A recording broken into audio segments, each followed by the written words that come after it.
طالبانو اشتمال السما باندې هم ځان در سره پوی کوي، دا هم ډېره خطرناکه مسئله ده.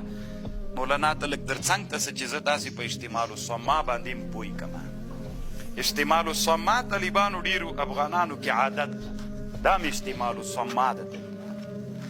دا څادر دې داسې اغوستی وي، لاسونه دې کې پټ کړي وي، دا اشتمال السما د طالبانو دا په اسلام کې ممنوع ده. باید داسې وي طالبانو، لاسونه باندې ترې راویستل سوي وي، او دا مکرو د طالبانو، شدیده مکرو د. نن باب کې امام بخاري ټوله حدیث دلته راوړي. ګوره مونږ او تاسې داسې لاسونه پکې پټ کړي وي، دا اشتمال السما ده.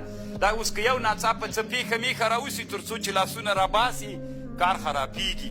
نو دا چې ممنوع ده په اسلام کې، شفقتا ممنوع ده. چې ډېر خلک وي طالبانو دا خو لا دماغ وړکۍ څادر د دې ضمي څادرو کې خو نو بیا بیخي داسې پکې کړي وي. نو دا هم اشتمال السما ده. په حدیث کې چې ممنوع راغلی دی د اشتمال السما دا مطلب ده.